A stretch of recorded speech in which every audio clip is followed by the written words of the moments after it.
বিশ্ব নিউজ 24/7 का हर दर्शकों को सादर प्रणाम, जोहर सलाम। दोस्तों, कांग्रेस नेता और पहलवान विनेश फोगाट ने भारतीय कुश्ती महासंघ के पूर्व अध्यक्ष ब्रिजभूषण शरण सिंह के खिलाफ एक बार फिर मोर्चा खोल दिया है। हरियाणा का जींद में बीते कल यानी मंगलवार को एक पॉलिटिकल इवेंट के दौरान पत्रकारों से बातचीत में विनेश ने ब्रिजभूषण को गुंडा और अपराधी बताया। उन्होंने सवाल उठाया कि आखिर ऐसे व्यक्ति को इतना सम्मान क्यों दिया जाना चाहिए। 31 साल के विनेश फोगाटे, जो हरियाणा की जुलाना विधानसभा सीट से विधायक भी है, उन्होंने कहा, ब्रिजभूषण कौन है, उसे भूल जाइए, वो गुंडा और अपराधी है, हम उस आदमी को इतना सम्मान क्यों दे। पीटीआई से बात करते हुए विनेश फोगाटे ने ब्रिजभूषण की राजनीतिक प्रभाव वाले उत्तर प्रदेश के गुंडा इलाका को लेकर भी गंभीर सवाल उठाए। उन्होंने आरोप लगाया कि वहाँ कई लोगों को परेशान किया गया है और जमीन पर कब्जे का लेकर भी सवाल खड़ा किया।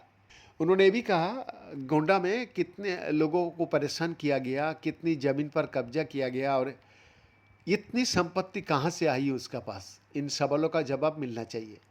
विनेश फोगाट ने यह भी स्पष्ट किया कि इस लड़ाई को सुप्रीम कोर्ट तक ले जाया जाएगा।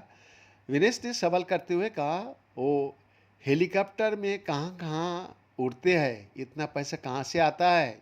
महिला पहलवानों से जुड़े आरोपों का जिक्र करते हुए विनेश ने ब्रिजभूषण पर सीधे हमला साधा है। उन्होंने आरोप लगाया कि ऐसे और पैसे और ताकत का दम पर लड़कियों के साथ अत्याचार किया जाता है।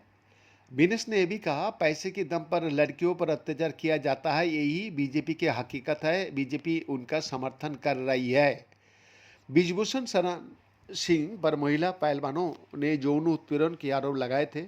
इन आरोपों के खिलाफ 2023 में विनेश फोगाटे, साक्षी मालिक और बजरंग पुनिया समेत कई पहलवानों ने दिल्ली के जंतर मंतर पर प्रदर्शन किया था। विनेश ने 2023 के पहलवान आंदोलन के दौरान पुलिस की कार्रवाई का भी जिक्र किया। उन्होंने हालिया प्रदर्शनों का संदर्भ में कहा कि जिस तरह का पुलिस व्यवहार उन्होंने 3 साल पहले देखा था, वैसा ही व्यवहार आप जंतर मंतर पर प्रदर्शन कर रही बेटियों का साथ देखने को मिला। उन्होंने कहा, 3 साल पहले पुलिस ने हमारे साथ जिस तरह का व्यवहार किया था, वही व्यवहार हमने जंतर मंतर पर अपनी बेटियों का साथ देखा। विनेश ने बीजेपी के राष्ट्रवाद और देशभक्ति के दावों पर भी हमला बोला। उन्होंने कहा कि बीजेपी नेताओं को कांग्रेस को आज़ादी और देशभक्ति का पाठ पढ़ाने का अधिकार नहीं है।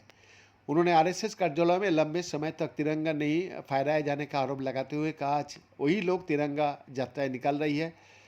विनेश ने दावा किया, ऐसी यात्राओं के बाद राष्ट्रीय ध्वज सड़कों पर परा और लोगों के पैरों तले आता दिखाई देता है। बीएन का एक्सक्लूसिव रिपोर्ट।